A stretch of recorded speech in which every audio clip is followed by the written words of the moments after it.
ओम नमः शिवाय। श्री शिव महापुराण कोटि रुद्र संहिता अध्याय 307 शिव सहस्त्र नाम स्तोत्र की फल श्रुति। सूत जी बोले, विष्णु के द्वारा किए गए अपने उत्कृष्ट सहस्त्र नाम स्तवन को सुनकर शिव जी प्रसन्न हो गए। उस समय जगत के स्वामी महेश्वर ने विष्णु की परीक्षा के लिए उन कमलों में से एक कमल को छिपा लिया। तब शिव पूजन में उन सहस्त्र कमलों में से एक कमल के कम हो जाने पर भगवान विष्णु व्याकुल हो उठे और वे अपने मन में विचार करने लगे कि एक कमल कहाँ चला गया। यदि वह चला गया तो जाने दो, क्या मेरा नेत्र कमल के समान नहीं है। इस प्रकार विचार कर सत्वगुण का सहारा लेकर पूर्ण धैर्य के साथ उन्होंने अपना एक नेत्र निकालकर भक्तिपूर्वक शिव जी का पूजन किया तथा उन स्तोत्र से उनकी स्तुति की। उसके बाद स्तुति करते हुए विष्णु को अपना नेत्र कमल निकालते हुए देखकर जगत गुरु महादेव, ऐसा मत करो इस प्रकार कहते हुए स्वयं प्रकट हो गए। इस प्रकार वे महेश्वर विष्णु के द्वारा प्रतिष्ठित किए गए अपने पार्थिव लिंग में मंडल से शीघ्र ही अवतरित हो गए। शास्त्र वर्णित रूप धारण किए हुए तेजो राशि से युक्त साक्षात प्रकट हुए शिव को प्रणाम करके उनके सामने स्थित होकर वे विष्णु विशेष रूप से स्तुति करने लगे। तब प्रसन्न हुए महादेव ने अपने आगे हाथ जोड़कर खड़े विष्णु की ओर कृपापूर्वक देखकर हंसते हुए कहा। शंकर बोले, हे हरे, देव कार्य में तत्पर मन वाले, आपने मनोभिषलित संपूर्ण देव कार्य को मैंने भली भांति जान लिया।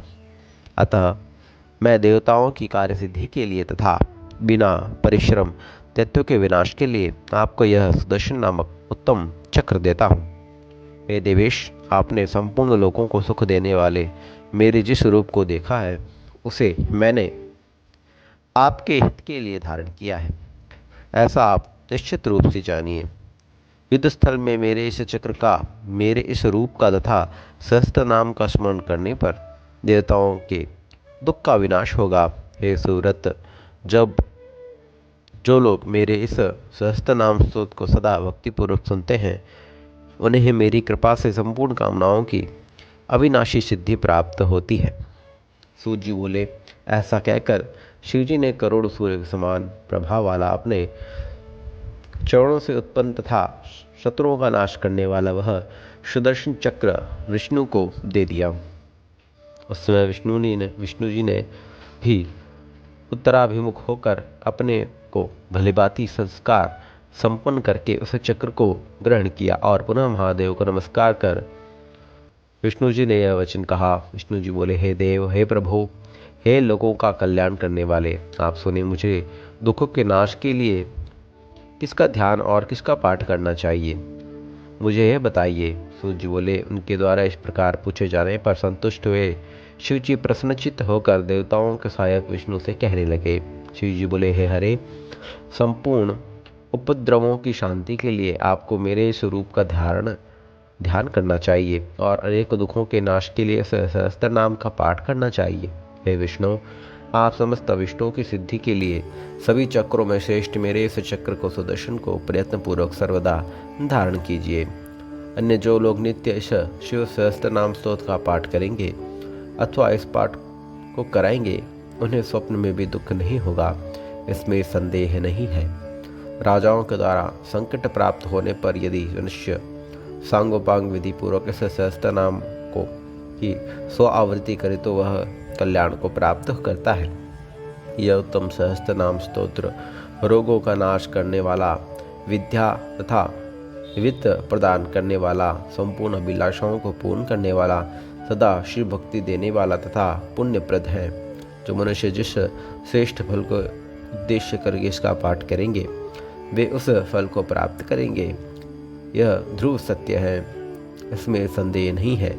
जो प्रातःकाल उठकर नित्य मेरी पूजा करने के उपरांत मेरे सम्मुख इसका पाठ करता है सिद्ध से दूर नहीं रहती। वह इस लोक में समस्त मनोरथों को पूर्ण करने वाली संपूर्ण सिद्धि प्राप्त करता है और अंत में सायुज्य मुक्ति प्राप्त करता है, इसमें संशय नहीं है। सूत जी बोले, इतना कहकर प्रसन्न चित्त वाले कल्याणकारी शिव जी ने अपने दोनों हाथों से विष्णु का स्पर्श करके पुनः उनसे कहा। शिव जी बोले, हे सूर्यश्रेष्ठ, मैं वर देना चाहता हूँ, अतः आप यथेष्ट वरों को मांगिए। हे सुव्रत, आपने अपनी भक्ति से तथा इस स्तोत्र से मुझे निश्चित रूप से वश में कर लिया है। सूत जी बोले, देवादिदेव के इस प्रकार कहने पर विष्णु जी ने उनको नमस्कार करके अत्यंत प्रसन्न हो हाथ जोड़कर यह वचन कहा। विष्णु जी बोले, हे नाथ, हे प्रभु, जिस प्रकार आपने मेरे ऊपर इस समय महती कृपा की है, कृपाल होने के कारण इसी प्रकार की कृपा विशेष रूप से आगे भी करते रहे। हे महादेव, आप में सदा मेरी भक्ति बनी रहे, मैं यही उत्तम वरदान चाहता हूँ। हे प्रभु, आप मुझ पर प्रसन्न रहे और कभी भी अपने भक्तों को कोई दुख न हो, मैं अन्य और कुछ नहीं चाहता हूँ। सूत जी बोले, उनका यह वचन सुनकर अत्यंत दयालु चंद्रशेखर शिव जी ने उन्हें विष्णु के शरीर का स्पर्श किया और कहा। शिव जी बोले, हे विष्णु, आपकी अविनाशी भक्ति मुझे सदा रहेगी और आप लोक में देवताओं से भी वंदनीय और पूज्य रहेंगे। हे देव श्रेष्ठ, मेरी कृपा से तुम्हारा विशंभर होगा, जो सभी पापों को दूर करने वाला होगा, इसमें संशय नहीं है। सूत जी बोले, मुनीश्वरों, ऐसा कहकर सभी देवताओं के स्वामी प्रभु रुद्र उन विष्णु को देखते देखते अंतर्ध्यान हो गए। भगवान विष्णु भी शंकर की कथानुसार उत्तम चक्र को प्राप्त करके अपने मन में बहुत प्रसन्न हुए और वे शिव का ध्यान करके निरंतर इस स्तोत्र का पाठ करते रहे तथा भक्तों को पढ़ाते रहे और उसी का उपदेश भी करते रहे। हे मुनि श्रेष्ठों, आप लोगों ने जो पूछा था उसे मैंने कह दिया। यह सुनने वालों का पाप नष्ट करने वाला है। इसके बाद आप लोग और क्या पूछना चाहते हैं? ओम नमः शिवाय। श्री शिव महापुराण कोटि रुद्र संहिता अध्याय 307 संपूर्ण हुआ।